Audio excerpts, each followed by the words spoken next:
नमस्कार।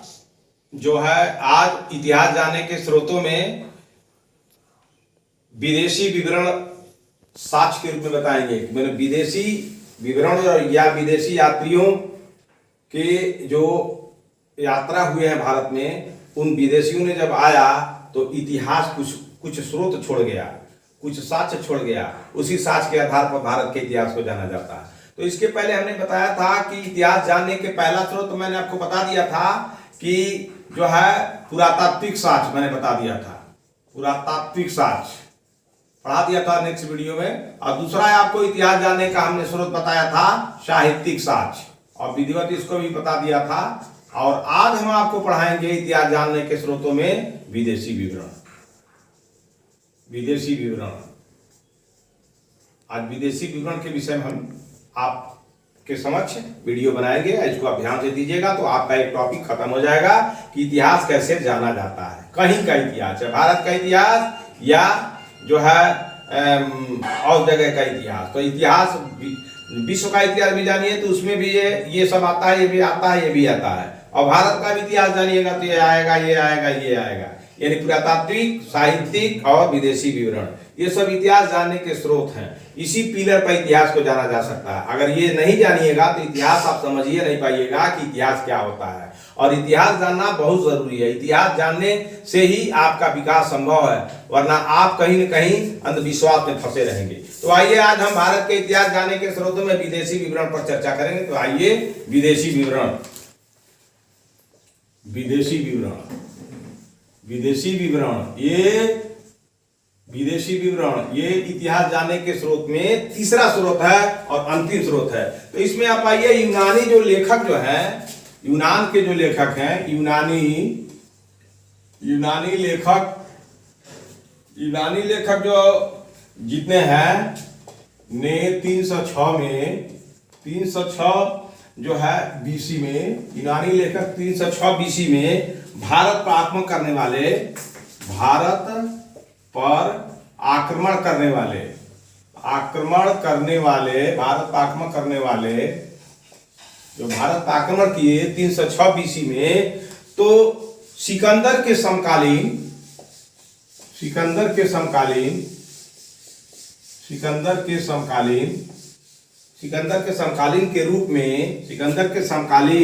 के रूप में सेंड्रोकोटस एक शब्द आता है। सेंड्रोकोटस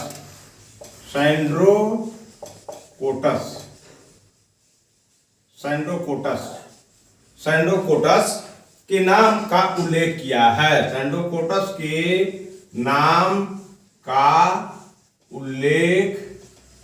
सेंड्रोकोटस के नाम का उल्लेख किया है। यानी आप भारत के इतिहास को जब जानिएगा विदेशी यात्रियों के विवरण के आधार पर, तो उसमें विदेशियों में यूनानी लेखकों ने 306 बीसी भारत पर आक्रमण करने वाले सिकंदर के समकालीन के रूप में सेंड्रोकोटस के नाम का उल्लेख किया है। कि सिकंदर के समय जिन लोगों ने भारत पर आक्रमण किया है वह सेंड्रोकोटस के नाम से जाना जाता है, उसका उल्लेख किया है। और जो है यूनानी विवरण में सेंड्रोकोटस और चंद्रगुप्त मौर्य, यूनानी जो लेखक हैं, यूनानी विवरणों में चंद्रगुप्त मौर्य, यूनानी विवरणों में सेंड्रोकोटस शब्द जो है, सेंड्रोकोटस जो है यूनानी विवरणों में, और चंद्रगुप्त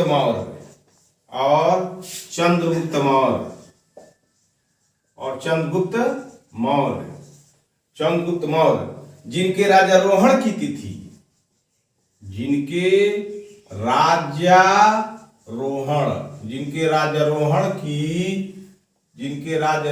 की तिथि जो है, जिनके राज्यारोहण की तिथि 322 बीसी निर्धारित की गई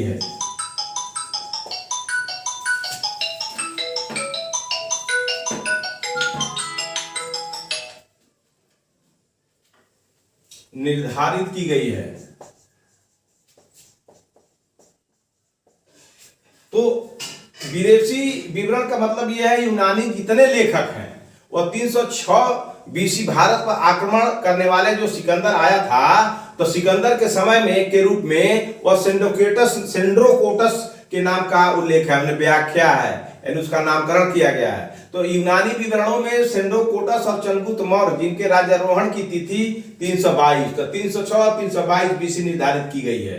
तो इसी के समकालीन थे जिनके राज्यारोहण की तिथि ईसा पूर्व निर्धारित की गई है। एक ही व्यक्ति थे, एक ही व्यक्ति थे, यानी कहने का मतलब अगर आईएएस में पूछ दिया जाए कि चंद्रगुप्त मौर्य को क्या सेंड्रोकोटस कहा जाता है, तो अगर आईएएस की परीक्षा में पूछ दिया जाए कि सेंड्रोकोटस, यहाँ लिखा यूनानी विवरणों में सेंड्रोकोटस और चंद्रगुप्त मौर्य जिनके राज्यारोहण की तिथि 322 निर्धारित की गई है, एक ही व्यक्ति हैं। यानी आपसे पूछ दिया जाए सेंड्रोकोटस का समानता किससे है,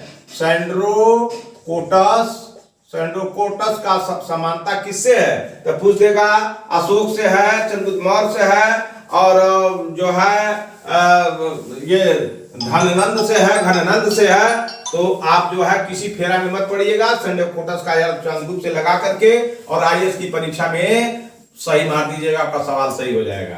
तो इसलिए सेंड्रोकोटस का जो है बोध जो है आपको चंद्रगुप्त मौर्य से ही किया गया है।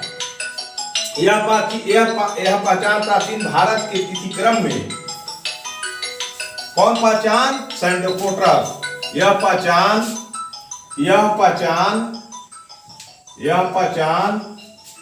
भारत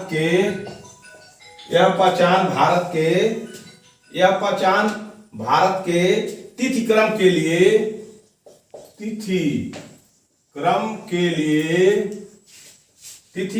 लिए सुदृढ़ आधारशिला बन गई है। सुदृढ़ मतलब अच्छा, सुदृढ़ मतलब एकदम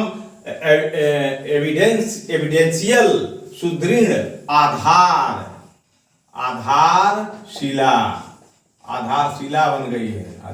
बन गई है। मनो आधारशिला माने पत्थर, आधार माने बेस, मानो कैसे पत्थर का बेस बन गई है जिसको मिटा ही नहीं जा सकता है। इसलिए सेंड्रोकोटस की पहचान चंद्रगुप्त मौर्य से की जाती है। और कभी भी आईएएस के, पीसीएस के, बीपीएससी के, यूपीएससी के, झारखंड के किसी परीक्षा में आ जाए, अगर कि सेंड्रोकोटस का जो है सेंड्रोकोटस का रिलेशन किससे है, तो चंद्रगुप्त मौर्य से। आइए, चंद्रगुप्त जो मौर्य है, मतलब इतिहास जाने के स्रोत बताया जा रहा है, तो इतिहास जाने के स्रोत में 322 ईसा पूर्व में उसका राज्यारोहण हुआ था। तो उसका राज्यारोहण हुआ था तो सेंड्रोकोटस शब्द आता है। तो सेंड्रोकोटस की समानता चंद्रगुप्त मौर्य से की गई है। अब चंद्रगुप्त मौर्य जो है, चंद्रगुप्त मौर्य के दरबार में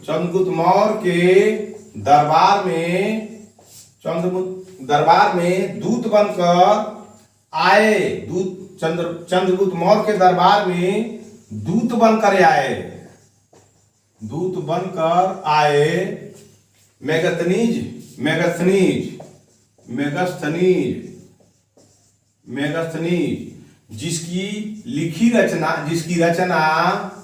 जिसकी रचना इंडिका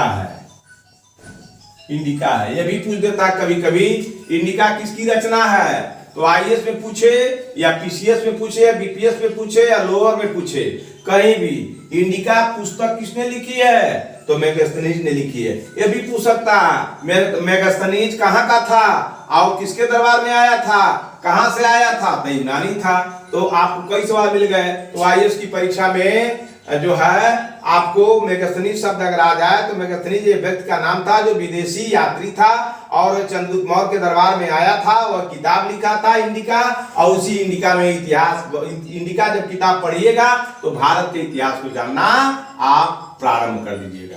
आइए, जो अनेक प्रख्यात लेखों में, ठीक है, इतना आप जान गए।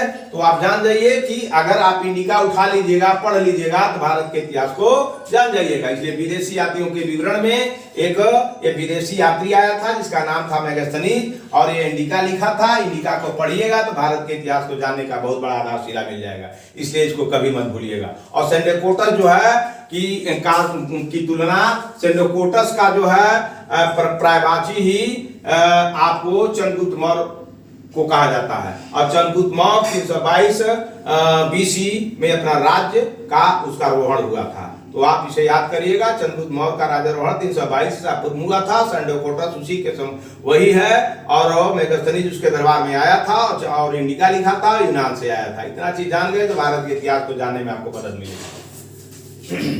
अब आइए, हेरोडोटस एक नाम का व्यक्ति था।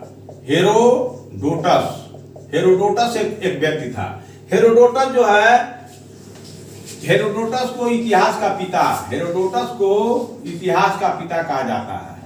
इतिहास का पिता कहा जाता है। कभी कभी आईएएस की परीक्षा में कभी भी आ सकता है। अरे आईएएस का मतलब पूरा थ्रोली ना, तो इसलिए गेस समझ के मत पढ़िए, नॉलेज समझ के पढ़िए। तो हेरोडोटस को इतिहास का पिता कहा जाता है, यानी जनक कहा जाता है। इन्होंने हिस्टोरिका नामक पुस्तक की रचना की थी। किन्होंने? हेरोडोटस ने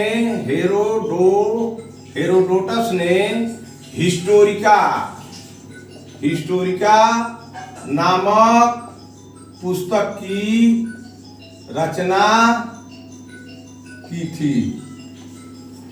हेरोडोटस ने हिस्टोरिका नामक पुस्तक की रचना की थी। तो हिस्टोरिका जब पढ़िएगा तो हेरोडोटस उसमें कुछ लिखे हैं भारत के विषय में, तो ये जो लिखी हुई चीज है उसी पर इतिहास जाना जाता है। अनलिखित केवल मुंह से कहने वाली बातों पर इतिहास को जानना बेकार है और उसका कोई मतलब भी नहीं है। तो हेरोडोटस भी एक यात्री थे, वह आए भारत में और उन्होंने एक किताब लिखा। इस किताब का नाम हिस्टोरिका को जब पढ़िएगा तो इतिहास को जान जाइएगा।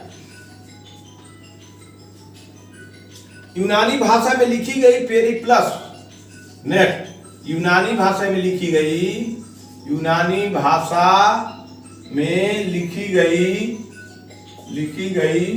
पेरिप्लस एरिथियन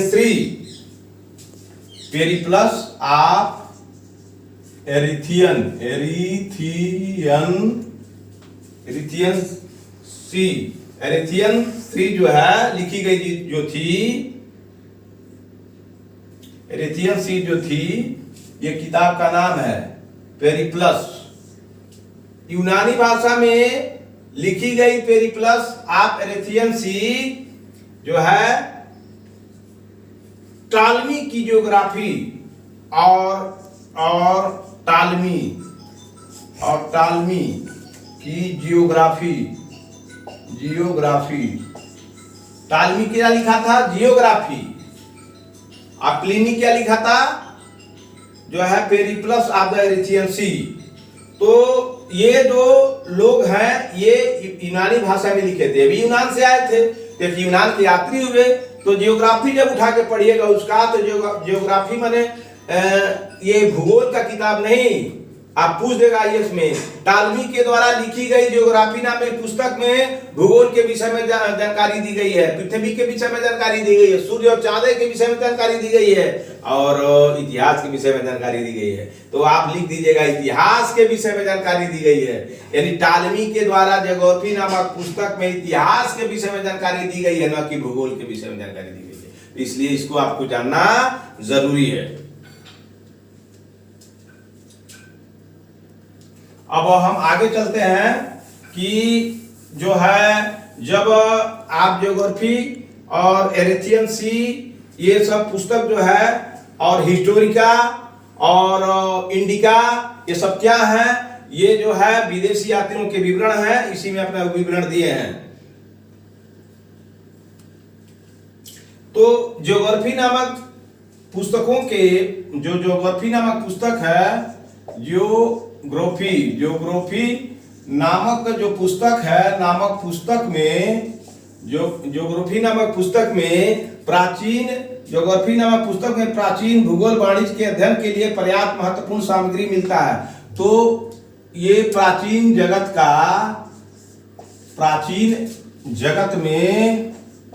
जगत में भूगोल, केवल भूगोल नहीं, भूगोल और व्यापार। तो भूगोल व्यापार जब होता है तो एरिया को देख करके होता है कि किस नदी से जाए, किस नदी से आए, किस रास्ते से आए, किस रास्ते से जाए। तो ये जो लिखा गया है टॉलमी का ज्योग्राफी, तो उसमें भौगोलिक एरिया को दर्शाने के बाद व्यापार पर ज्यादा चर्चा किया गया है।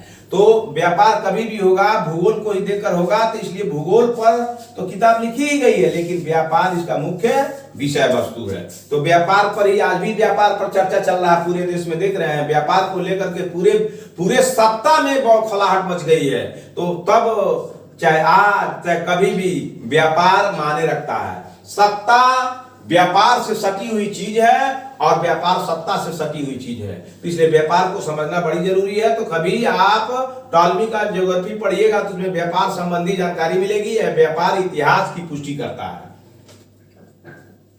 Periplus of the Erythraean Sea, Periplus of Erythraean Sea,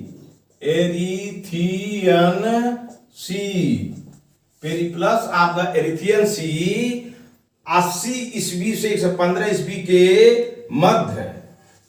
Periplus of the Erythraean Sea 80 ईस्वी से, 80 ये ईस्वी है, ईस्वी सन है, ईस्वी से 115 ईस्वी, 115 ईस्वी के मध्य, यही दोनों के बीच में 80 ईस्वी से लेके 115 ईस्वी के मध्य, चाहे 81, 82, 83, 84, 85, 86, 96, 110, 105, 114, यानी इसी के बीच में पेरिप्लस ऑफ एरिथियन सी जो है, इसी पीरियड में अगर आईएएस में पूछ दे एरिथियन सी की रचना कब हुई और एक दे दे 80 से 115 ईसा पूर्व, 90 से 122 ईसा पूर्व, 105 से 123 ईसा पूर्व, 420 से 525 ईसा पूर्व, तब पढ़े नहीं रहिएगा तो नहीं कर पाइएगा।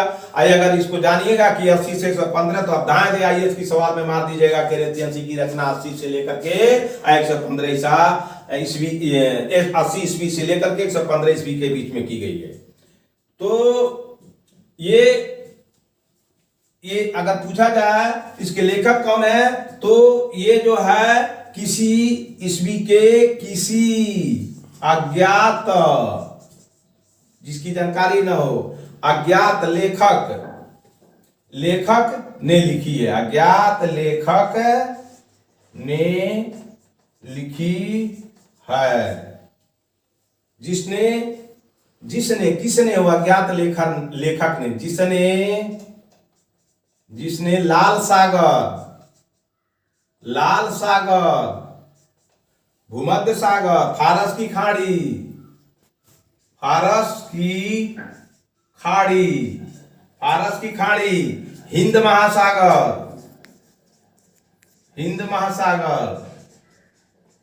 हिंद महासागर में होने वाले रोमन साम्राज्य का वृत्तांत दिया है।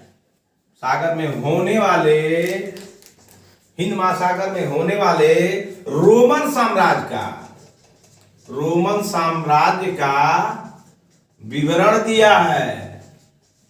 रोमन साम्राज्य का विवरण दिया। देखिए, ये पेरिप्लस ऑफ द एरिथियन सी एक किताब है और वह सवाल पूछ देगा पेरिप्लस ऑफ द एरिथियन सी क्या है। एक जो है विदेशी साक्ष्य के रूप में विवरण है और इसका काल क्या है, आइए से पूछ सकता है। 80 से 115 ईस्वी। किसने लिखा है, अज्ञात व्यक्ति ने लिखा है। क्या लिखा है, तो इसमें यह लिखा गया है कि लाल सागर, फारस की खाड़ी, हिंद महासागर में होने वाले रोमन साम्राज्य, ये तीनों में रोमन साम्राज्य अपना पूरा व्यवसाय, आर्थिक, सामाजिक सारा चीज रोमन साम्राज्य का इस पर आधिपत्य था। तो इसलिए अगर पूछा जाए कि लाल सागर, फारस की खाड़ी, हिंद महासागर में रोमन का साम्राज्य कब था, तो आप कहिएगा कि वही 80 से 115 ईस्वी के जो लिखी हुई किताब जो एरिथियन सी है, पेरिप्लस ऑफ द एरिथियन सी, उसके माध्यम से जानते हैं। तो आप पेरिप्लस ऑफ एरिथियन सी अगर विश्व की लाइब्रेरी से निकालिएगा तो उसमें रहेगा कि लाल सागर, फारस की खाड़ी, हिंद महासागर पर जो है रोम साम्राज्य का जो है दबदबा था, बोलबाला था और आधिपत्य था। तो इतिहास आपको गवाह हो गया कि ठीक है, एरिथियन सी से ही पता चलता है कि तीनों सागरों में, लाल फारस महासागर में रोम का कभी आधिपत्य रहा है। और वैसे हवा में हाँ किए कि फलाने था फलाने, तो वह बात सही नहीं है। यह बात सही है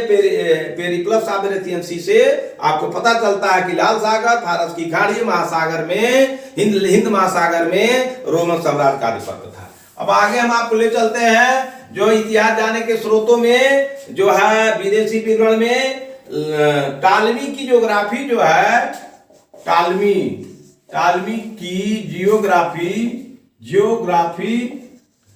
की ज्योग्राफी जो है 150 ईस्वी के आसपास मानी जाती है। 150 ईस्वी के आसपास मानी जाती है। तो जीके तैयार आपका हो गया, जीएस भी तैयार हो गया और एक इतिहास का सवाल भी तैयार हो गया। तो टालमी की ज्योग्राफी कब लिखी गई? तो 150 ईस्वी के आसपास मानी जाती है। आगे हम आपको चर्चा करते हैं प्लिनी की नेचुरल, एक प्लिनी नामक यात्री है या लेखक है, प्लिनी की नेचुरल हिस्टोरिका,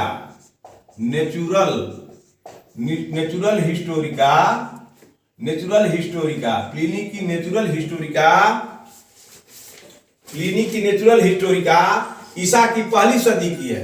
प्लिनी की नेचुरल हिस्टोरिका ईसा की यानी बीसी वन की पहली सदी, BC 1 की पहली सदी की है।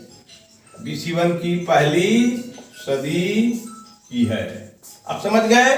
तो प्लिनी जो है टालमी ज्योग्राफी लिखे 150 ईस्वी के आसपास मानी जाती है, वही प्लिनी की नेचुरल हिस्टोरिका BC 1 की पहली सदी की है। तो आइए, यह लैटिन भाषा में है। अगर पूछ दे कि यह नेचुरल हिस्टोरिका किस भाषा में है, तो यह लैटिन भाषा में है, यह लैटिन भाषा में है। अगर पूछ रहे आईएएस की परीक्षा में एक लाइन दो लाइन में कि प्लिनी जो है एक लेखक थे और इन्होंने एक किताब लिखा जिस किताब का नाम है नेचुरल हिस्टोरिका, आप बतावें किस सदी की है? तो BC 1, BC 5, BC 8, BC 9, BC 10। तो आप जब जानिए रहिएगा तो ना 2, 3, 5 पर मत लगाइएगा, एक पर लगाइए, आईएएस का सवाल आपका सही हो जाएगा। यानी हिस्टोरिका जो है 1 BC की है। ठीक, तो इस तरह से पढ़ाई में टेक्निकली पढ़ाई करिएगा तो जानिएगा। तो हम केवल आप विदेशी यात्रियों के विवरण के विषय में बता रहे हैं कि विदेशी यात्रियों के विवरण से भी इतिहास जाना जा सकता है। ठीक है, एक पुरातात्विक स्रोत से जानिएगा इतिहास को, एक साहित्यिक स्रोत से जानिएगा, और तीसरा विदेशी यात्री भी आए वो भी एक एविडेंस दे रहे हैं, उस पर भी इतिहास जानिएगा।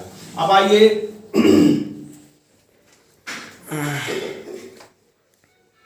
कास्मास, एक कास्मास है, कास्मास इंडिका प्लेस्टस की किताब है। इंडिका प्लेस्टस एक किताब है। अगर ये पूछ दे कि इंडिका एक किताब है तो किसने लिखा, तो चंद्रगुप्त मौर्य के दरबार में आया था वो लिखा। ठीक है, लेकिन इंडिका प्लेस्टस किसने लिखा है? अगर आईएएस में पूछ दे तो इंडिका जो है चंद्रगुप्त मौर्य के दरबार में जो आया था वह यात्री ने इसको लिखा था। और इंडिका प्लेस्टस किसने लिखा था? तो इसको आपको याद करना चाहिए कि यह भी कास्मास ने लिखा था, और इनका प्लेस्टस के नाम से भी आप इतिहास को जान सकते हैं। किस इतिहास को? भारत के इतिहास को। यह यूरोपीय यात्री है, यह यूरोपीय यात्री था। कौन? यूरोप का था कास्मास, यह यूरोप का था, यह यूरोपीय यात्री था। कौन? कास्मास। तो ये अगर ये पूछ दे कि कास्मास इंडियन प्लेस्टस नामक किताब लिखा था, बताइए कि भारत में आने वाला यह लेखक कहां से आया था? तो यूरोप से, यूनान से, मिस्र से और सीरिया से। तो आप जब जाने रहिएगा तभी ना, तो यूरोप से। हो गया, आपका सवाल सही था और सवाल आपका सही हो जाएगा 100 में 100% आप क्लियर मतलब स्पष्ट हो जाइएगा कि मेरा सवाल सही है, कोई काट नहीं सकता। तो ये आप जो है आप जान गए। कास्मास इंडिका प्लेस्टस नामक पुस्तक लिखा था, यूरोपीय यात्री था जो 535 ईस्वी में भारत आया था। 535 ईस्वी में भारत आया था, जो 535 ईस्वी में भारत आया था। क्रिश्चियन टोपोग्राफी, एक किताब और है क्रिश्चियन टोपोग्राफी, क्रिश्चियन जो क्रिश्चियन जो है टोपोग्राफी, क्रिश्चियन टोपोग्राफी जो है एक किताब है, क्रिश्चियन टोपोग्राफी नामक ग्रंथ की रचना ये जो आया था इनकापेस्टस, यह यूरोपीय यात्री था जो 535 ईस्वी में भारत आया था और क्रिश्चियन टोपोग्राफी नामक भी ग्रंथ लिखा था। क्रिश्चियन टोपोग्राफी भी एक ग्रंथ लिखा था।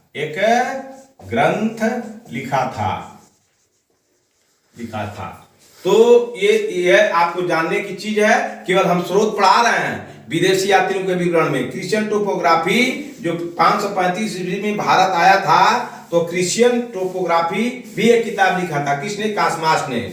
इनकापेस्टस या यूरोपीय यात्री था। ठीक है, अब आपको ले चलते हैं कि क्रिश्चियन टोपोग्राफी जो ग्रंथ है, यह ग्रंथ कौन ग्रंथ?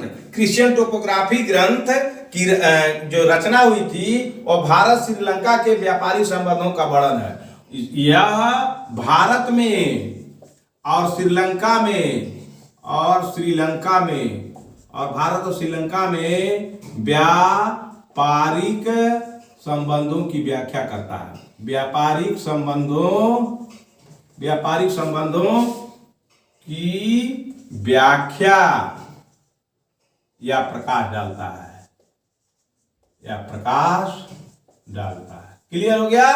तो क्रिश्चियन टोपोग्राफी एक ग्रंथ है जो 535 ईस्वी के आसपास लिखा गया और यह एक ऐसा साक्ष्य है कि 535 ईस्वी में भारत और श्रीलंका के बीच में व्यापार चलता था। तो इतिहास बताता है कि भारत और श्रीलंका में व्यापार चलता था, इसलिए आज के शासक अगर हो तो उनको भी इस पर ध्यान देना चाहिए कि जब 535 ईस्वी में भारत और श्रीलंका के बीच में व्यापार होता था, तो आज के सत्ताधारियों को भी चाहिए कि हम ऐसा संबंध बनावे कि आज भी व्यापार 535 ईस्वी के आसपास भारत और श्रीलंका के बीच में बना रहे, ताकि भारत और श्रीलंका के बीच व्यापार होने से दोनों देशों को लाभ होगा। तो इतिहास पढ़ने से लाभ हुआ कि जब इतना दिन से भारत और श्रीलंका के साथ व्यापार था और इतिहास गवाह है, तो अब हम क्यों ऐसा बिगाड़ें कि श्रीलंका से हमारा व्यापार खत्म हो जाए। आइए आगे चलते हैं, आपको ले चलते हैं विदेशी यात्रियों के विवरण में कि सुलेमान एक नाम का जो है यात्री था। सुलेमान था, यह 19वीं सदी में भारत आया था। यह 19वीं सदी में भारत आया था। इसका मतलब यह है कि जब मुस्लिम लोग, अरबी यात्री जो है भारत में आते थे, इसका मतलब अरबों से भारत का संबंध बहुत बेहतर रहा था, इसीलिए सुलेमान भारत में आया। अगर बेहतर नहीं होता सुलेमान भारत में कभी नहीं आता। इसलिए सुलेमान यह 19वीं सदी में, तो अगर पूछ दे कि सुलेमान जो है 19वीं सदी में किस सदी में भारत आया था, तो कहीं भी जी के तो 19वीं सदी में भारत आया था। पाल और प्रतिहार शासकों के विषय में वर्णन किया है। तो अपने देश में पाल और प्रतिहार, पाल जो थे वो बंगाल के शासक थे और पाल प्रतिहार राजपूत दक्षिण भारत के थे, पाल पूर्वी भारत के थे और प्रतिहार उत्तर भारत के थे। तो पालों में और प्रतिहारों में हमेशा संघर्ष होता रहता था। तो इन शासकों के विषय में पाल शासक और प्रतिहार शासकों के विषय में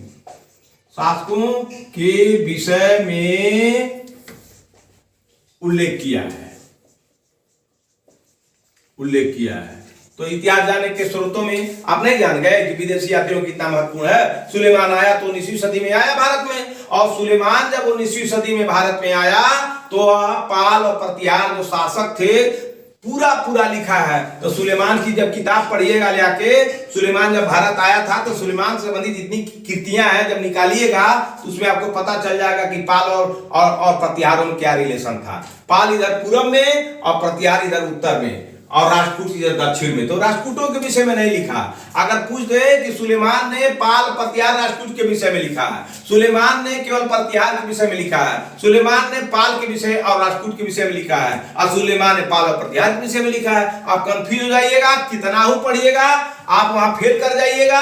और आईएएस के परीक्षा में अगर पूछ दे इस तरह का सवाल इस हिस्ट्री से, तो आप वहां फेल करके चले आइएगा, कहिएगा हम सब जानते हैं। लेकिन यहाँ एक्यूरेट जानना है, पाल और प्रतिहार, मात्र पाल और प्रतिहार के विषय में सुलेमान ने अपना विवरण दिया है और 19वीं सदी में भारत आया था, इसी का उल्लेख किया है। अब आइए, अलबरूनी एक था, अलबरूनी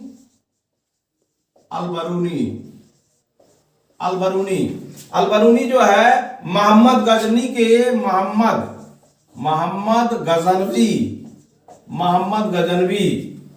के समकालीन था, मतलब के समय था। अलबरूनी मोहम्मद गजनवी के समकालीन, मोहम्मद गजनवी के समकालीन था, मोहम्मद गजनवी के समकालीन था। ये ताकीक हिंद, इनके किताब का नाम था, इनकी रचना तहकीक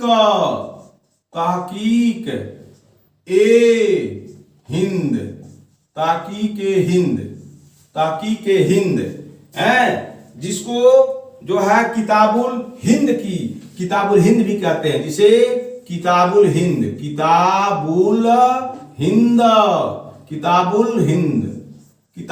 कहते हैं। अगर पूछ दे तहकीके हिंद को क्या कहा जाता है, जिताबुल हिंद, किताबुल हिंद, नशा ये बाबुल हिंद है, काश्मीरी हिंद, तो आप चक्कर में पड़ जाइएगा। इसलिए आईएएस की परीक्षा में इसको जानना जरूरी है। ताकीके हिंद है, किताबुल हिंद है, किताबुल हिंद ही ताकीके हिंद है, यह रचना अलबरूनी की है। ठीक है, तो भारत के निवासियों के तत्कालीन समय का वर्णन किया है। अब इस किताबुल हिंद में भारत के जो निवासी हैं, भारत के निवासियों के विषय में बखूबी वर्णन किया है, बखूबी वर्णन किया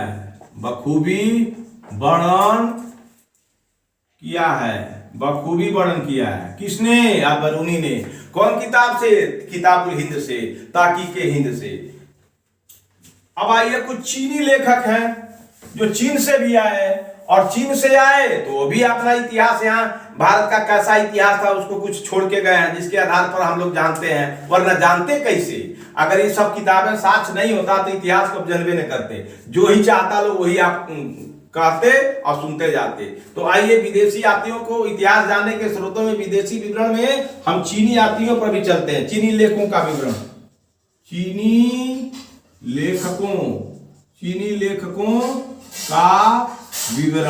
लेखकों का विवरण। ये क्या लिखे भाई? तो पहला चीनी था फाहियान था। आया कब था फाहियान आया था 399 से लेकर जो है 414 ईस्वी में, 414 ईस्वी में ही आया था। कौन? फाहियान। याद रखना, फाहियान आया था 399 से 414 ईस्वी में, और चीन से चल के भारत में आया था। तो आया था तो यहाँ के लोगों के विषय में बड़ा देखा ओखा, घूम करके अपना यहाँ के लोगों का ऑब्जर्वेशन किया, और इसकी रचना थी जो है यो क्यों की, फो क्यों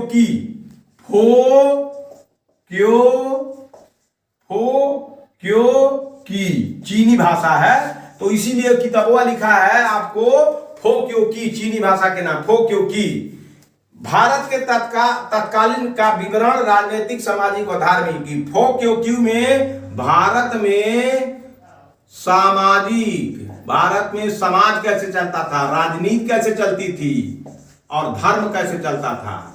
तो फो क्यों की, अगर कलेक्टर के परीक्षा में पूछ दिया जाए कि फो क्यों की किसकी रचना है, फाहियान की, या पूछ दे फाहियान कब भारत आया था, तो 399 से 414 ईस्वी में, तो उसकी रचना क्या थी, तो फो क्यों की थी। तो फो क्यों में क्या लिखा हुआ है, तो सीधे 4 लाइन का प्रश्न बनाएगा। भारत के इतिहास को जानने के लिए विदेशी यात्रियों का विवरण भी एक साक्ष्य है, जिसमें फाहियान 399 ईस्वी से लेके 400 ईस्वी तक भारत में आया था और रहा। वो एक किताब लिखा फो क्यों की। आप बताइए फो क्यों की में, आप बताइए 10 लाइन का सवाल हो गया। आप कहेगा फो क्यों की में क्या लिखा हुआ है? राजनीति लिखा हुआ है, संस्कृति लिखा हुआ है, और धर्म लिखा हुआ है, और सामाजिक राजनीतिक और धार्मिक विषयों का वर्णन लिखा हुआ। बताइए नहीं पढ़े होइएगा तो आप फेल नहीं करिएगा। आप कहिएगा कि आप पढ़िएगा फाहियान 319 414 319 414 यहाँ सब बिंदुओं पर प्रकाश पूछ रहा है इसमें, तो कहेगा कब आया, क्या लिखा, किस बिंदु पर लिखा, तो आपको पूरा जानकारी है, करना चाहिए। अब आइए फाहियान ने अपने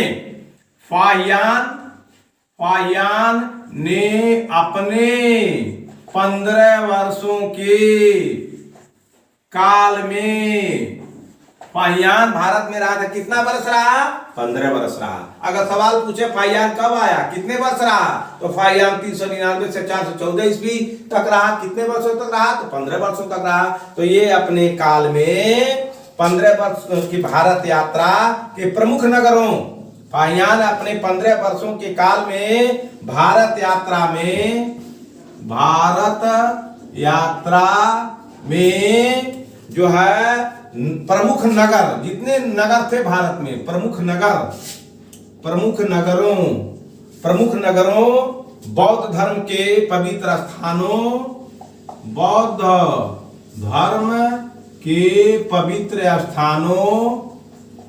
धर्म के पवित्र स्थानों का भ्रमण किया। किसने किया? फाहियान ने। कितने दिन तक रहा? 15 वर्षों तक रहा। और भारत में प्रमुख स्थान, नगर, बौद्ध धर्म के जो पवित्र स्थान है उसका भ्रमण किया। उसने चंद्रगुप्त द्वितीय, किसने? फाहियान। उसने चंद्रगुप्त द्वितीय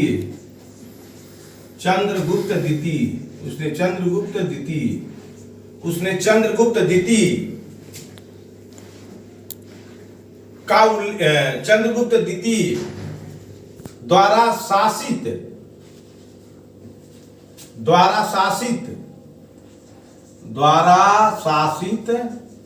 चंद्रगुप्त द्वितीय द्वारा शासित, लेकिन नाम का इसका उल्लेख नहीं है कि चंद्रगुप्त द्वितीय था तो उसका नाम क्या था। चंद्रगुप्त द्वितीय जो लिखा है कि चंद्रगुप्त द्वितीय, नया नाम का उल्लेख नहीं है, तो उसको भ्रम में मत जाइए। चंद्रगुप्त द्वितीय द्वारा शासित जो है मध्य एशिया का विस्तृत वर्णन किया। शासित मध्य एशिया में चंद्रगुप्त का शासन कहीं था, तो चंद्रगुप्त द्वितीय द्वारा शासित मध्य एशिया का विस्तृत वर्णन किया है। तो जब आप फो क्यों की जब किताब उठा के पढ़िएगा तो आप कहीं भी विश्व में, कहीं भी मंच पर, कहीं भी किताब में, कहीं भी कॉपी पर लिख सकते हैं। फाहियान 399 से 414 ईस्वी में भारत आया था, फो क्यों की रचना की। उसमें सामाजिक, राजनीतिक, धार्मिक विषय है। फाहियान अपने 15 वर्ष तक भारत में आया और बड़े बड़े नगरों और बौद्ध स्थान और पवित्र स्थानों का भ्रमण किया। उसने चंद्रगुप्त द्वितीय द्वारा शासित मध्य एशिया का विस्तृत वर्णन किया कि मध्य एशिया में चंद्रगुप्त गया था। तो चंद्रगुप्त द्वितीय जो है का वर्णन है यहाँ, तो ये एक साक्ष्य के रूप में हो गया। इसने गुप्त कालीन के दंड विधान और कृषि के उपज कर, किसने? फाहियान ने। इसने गुप्त वंश के दंड विधान, गुप्त राजा जो थे उनके यहाँ राज में दंड किस तरह से दिया जाता था, तो उसने गुप्त वंश के राजाओं के द्वारा पब्लिक में कोई अपराध होता था तो अपराध में किसको कितना दंड देता था, तो इसने फाहियान ने अपने फो क्यों की में इसकी रचना की है। दंड विधान और कृषि के उपज कर, कृषि पर कितना टैक्स लिया जाता था, कृषि पर उपज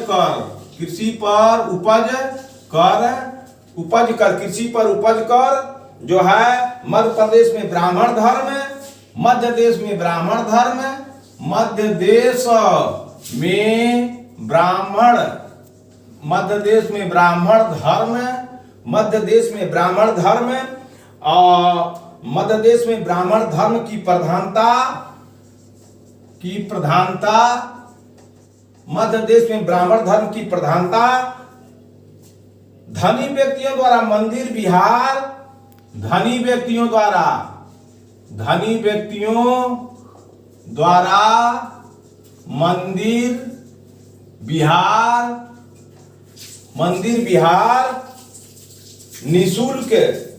निशुल्क पुष्पशालाओं, निशुल्क पुष्पशालाओं, निशुल्क पुष्पशालाओं एवं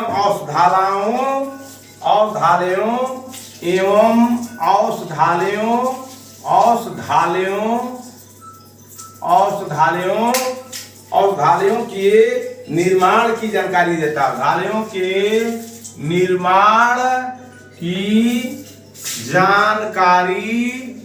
जानकारी देता है। तो आप इस इतिहास को पढ़िएगा तो आज के राजा से, आज के प्रधानमंत्री से, आज के मुख्यमंत्री से तुलना करिएगा तो पता चलेगा कि आप भाषण भी दे सकते हैं, आप आईएएस बन करके बता भी सकते हैं, और जिस राज्य में कलेक्टर, जिस जिला में कलेक्टर बनिए उसमें कह सकते हैं जो है कि अगर निदेशक बन सकते हैं कलेक्टर बन के, तो मुख्यमंत्री को भी सलाह दे सकते हैं कि भाईयान 399 और 414 ईस्वी में आया था, वो एक किताब लिखा था जिसका नाम था फोक चौकी, और भारत के सामाजिक राजनीतिक धार्मिक विषय में वो लिखा था। इसने गुप्त वंश के दंड विधान का भी, और कृषि पर उपज कर कितना लिया जाए। मध्य देश में ब्राह्मण धर्म प्रधान था, धनी व्यक्ति जो होते थे वो मंदिर बनवाते थे, विहार बनवाते थे, निःशुल्क पुष्पशाला बनाए थे फूलों के लिए, और औषधालयों के निर्माण की जानकारी देता है। आज के राजा क्या कर रहे हैं, जो खोल रहे हैं हॉस्पिटल तो उसमें फीस लग रही है। और तब के राजा क्या थे कि अगर हॉस्पिटल खोलते थे तो निःशुल्क में वहां लोगों की दवाएं होती थी। तो आपको इतिहास पढ़ने से पता चल गया।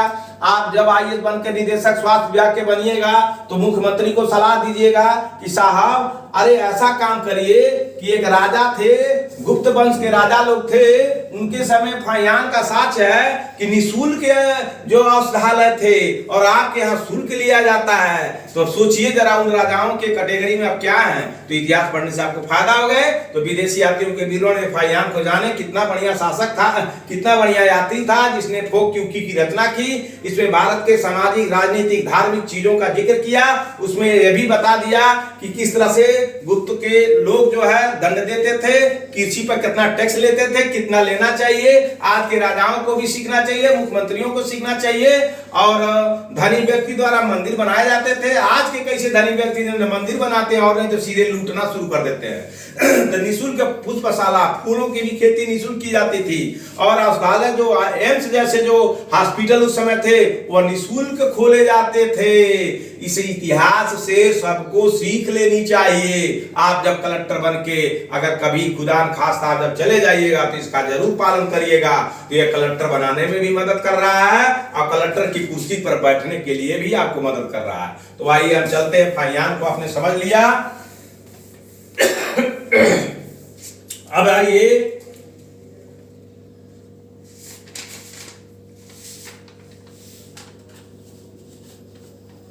एक यात्री है सुंग यून।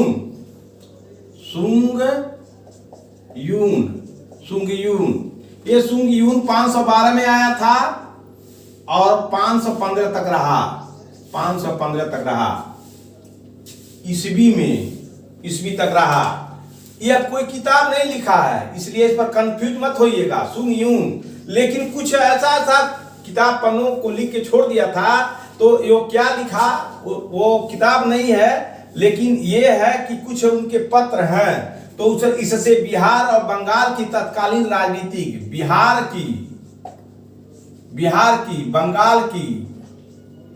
और बंगाल की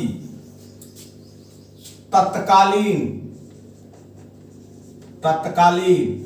बिहार बंगाल की तत्कालीन राजनीतिक, आर्थिक और धार्मिक, राजनीतिक राजनीतिक आर्थिक और धार्मिक स्थितियों का उल्लेख किया है। स्थितियों का उल्लेख किया है। इसके किताब कौन है? ये किताब का पता अभी उतना बढ़िया से नहीं लगा है, लेकिन इस पर रिसर्च चल रहा है। उसका किताब कौन है, जिसमें बिहार और बंगाल के समय में, उस समय 512 से 515 ईस्वी में वो कौन सी किताब है, उस पर रिसर्च चल रहा है। और जब वो आ जाएगा तो सबके सामने प्रस्तुत हो जाएगा। फिर भी उसके कुछ लेख मिले हैं जिसमें बिहार बंगाल तत्कालीन राजनीतिक आर्थिक और धार्मिक स्थितियों का उल्लेख है। अब आइए हम वेनसांग के विषय में चलते हैं, बड़ी पूछता है। वेनसांग के विषय में चलते हैं, बड़ी पूछता। वेनसांग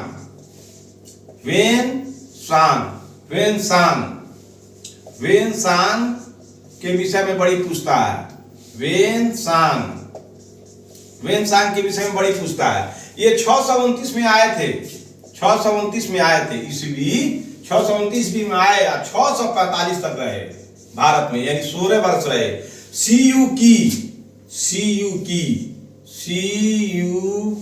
इनकी रचना थी, इनकी रचना सीयू की थी। और उसकी रचना जो है आपको फोक्यो की थी। किसका? फाहियान का, फोक्यो की और वेनसांग का सीयू की। तो सीयू की रचना में, सीयू की पाश्चात्य संसार के लेख थे, पाश्चात्य पश्चिमी संसार के, पाश्चात्य संसार के लेख। कितना मिनट हो गया हो? 45 लेख थे सीयू की, पाश्चात्य संसार के लेख थे। तो आइए हम चलते हैं। वेनसांग ने लगभग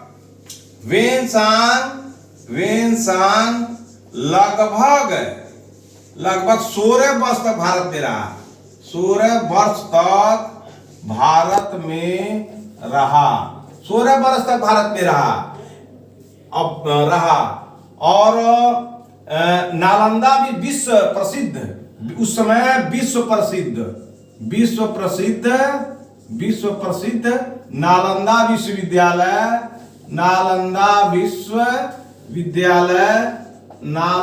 विश्वविद्यालय मतलब विश्व का, नालंदा विश्व में प्रसिद्ध था विश्वविद्यालय। विश्व के लोग इस बिहार के नालंदा में पढ़ने आते थे। तो उसने विश्व प्रसिद्ध नालंदा विश्वविद्यालय में अध्ययन भी किया, में पढ़ाई भी की। किसने? वेनसांग ने। यहाँ नालंदा विश्वविद्यालय में पढ़ाई भी की तथा यहाँ ज्ञान व शिक्षा के उच्च स्तर की प्रशंसा की तथा ज्ञान और उच्च स्तर की शिक्षा की प्रशंसा भी की। किसने? वेनसांग ने। तो वेनसांग 629 में भारत आया, 645 तक रहा और विश्व का प्रसिद्ध विश्वविद्यालय बिहार के नालंदा जिले में, आज जो नालंदा है उस नालंदा जिला में नालंदा विश्वविद्यालय था। वहां अपना नाम लिखाया, पढ़ा भी और वहां के हायर एजुकेशन को बड़ा जो है प्रशंसा किया। तो इसका ये बात रहा, प्रशंसा किया। सम्राट हर्षवर्धन के शासन काल में यह जो यात्री था, यह यात्री सम्राट हर्षवर्धन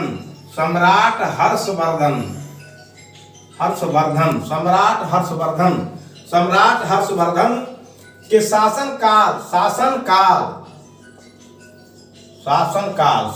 हर्षवर्धन के शासनकाल के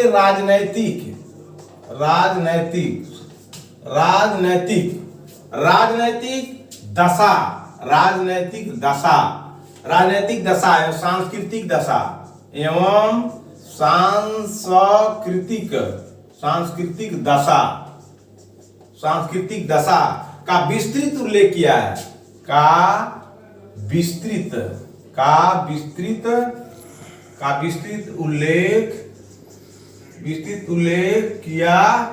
है। विस्तृत उल्लेख किया है।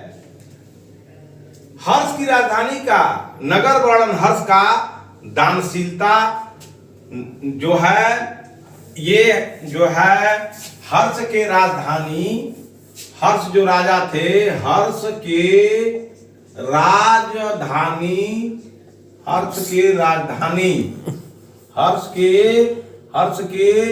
राजधानी, हर्ष के राजधानी और नगर वर्णन और नगर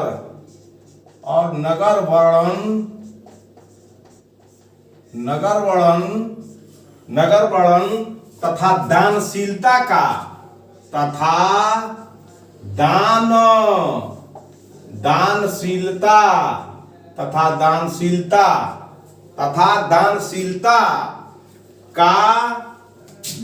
दानशीलता समाज में विभिन्न जातियों, समाज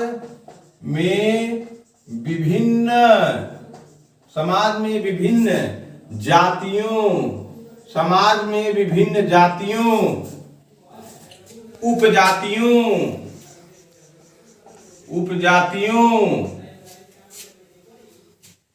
प्रयाग के बड़े समारोह, प्रयाग के एक बड़े समारोह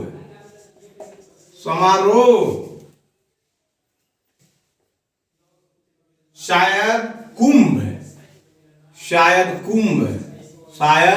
कुंभ मेला जो लगता है, शायद कुंभ उसको कहा जाता है, बड़ा समारोह। तो प्रयागराज में तो कुंभ लगता है, तो वही कुंभ है। लोगों ने इतिहास में लिखा है, गंगा जल की पवित्रता का वर्णन किया है, गंगा जल की पवित्रता का वर्णन किया है। बताइए, तो वेद संघ आए जब भारत में तो 629 में आए, 645 तक रहे। इनकी किताब का नाम सी यूकी है। इसमें पाश्चात्य संसार के लेख लिखे हुए हैं और इसमें इन्होंने इतना काम किया कि भारत में ही रह करके नालंदा विश्वविद्यालय में रहा, उसकी प्रशंसा में किया और राजा हर्षवर्धन के समय में आए और समाज के विभिन्न जाति जो थे उन जातियों उपजातियों प्रयाग के एक बड़े समारोह जिसे कुंभ मेला कहा जाता है उसका वर्णन किया और गंगा जल की पवित्रता का वर्णन किया। उस समय गंगा बहुत साफ सुथरी थी,